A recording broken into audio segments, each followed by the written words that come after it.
fxntradinggroup, what's up guys? Welcome back to the channel. Welcome back to another video.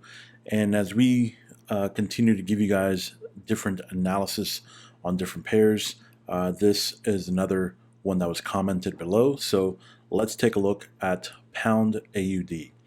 So we're looking at pound AUD on the weekly. The reason I'm bringing this up on the weekly is because I want you guys to pay attention to what's happening on the higher time frame. The first thing that I want you guys to pay attention to is the fact that we've gone ahead and we've broken free from big time structure right here.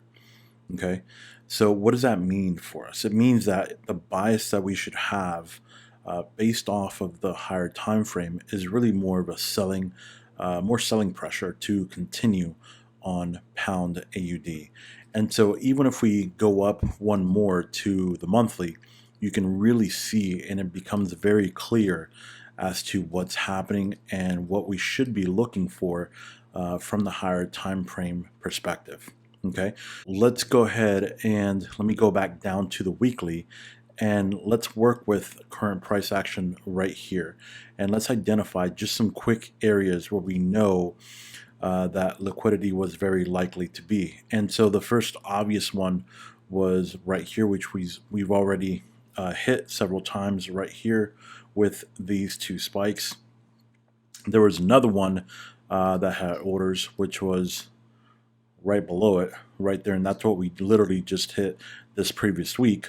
And then looking out further, you'd have to, go back all the way to like 2016 or so to come all the way down here to get some more orders. With that being said, we can make it to where we could have smaller areas to make it more manageable, but this is pretty much what it's going to be for us, if we're looking for a strong bias of a selling on the pound AUD pair.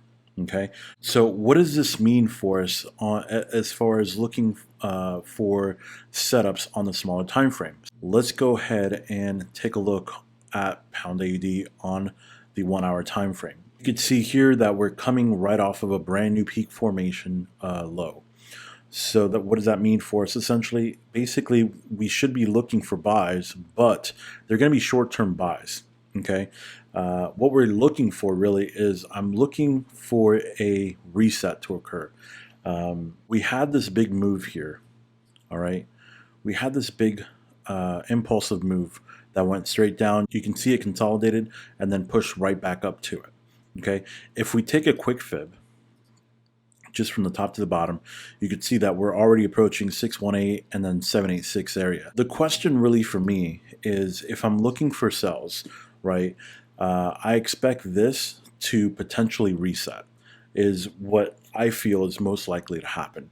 So where is it going to reset at? If I put that fib back on, okay, and we're already at pretty close to 618 and 786, these could be areas where we could see a potential reset.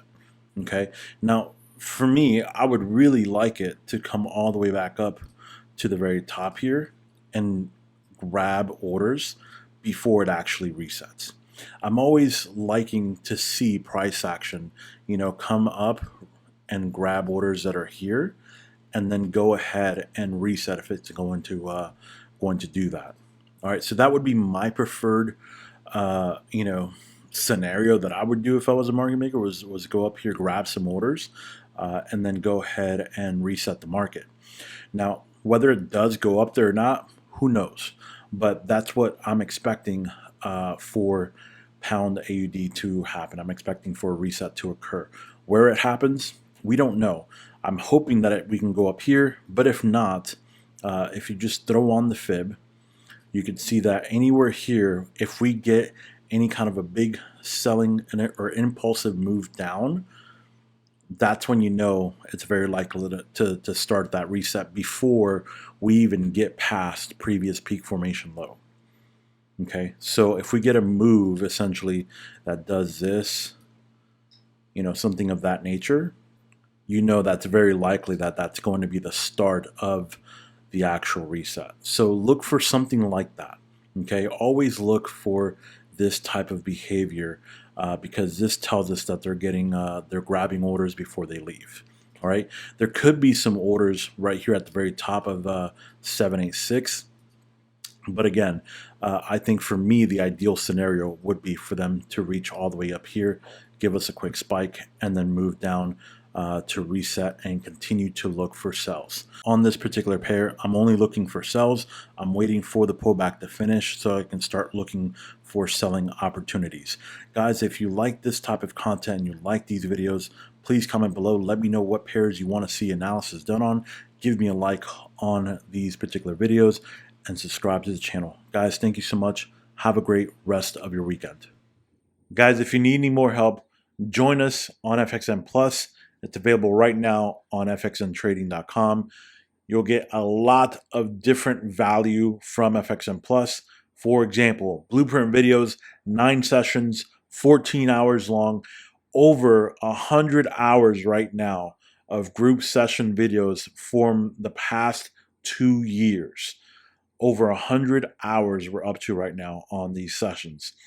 You also get weekly sessions every Sunday. Ask as many questions as you want. I actually give a weekly analysis during those sessions, and I also give a midweek analysis that I put up on the website for everyone to see as well. You get access to the MT4 and MT5 indicators that everyone asked for. That's how you get access to them.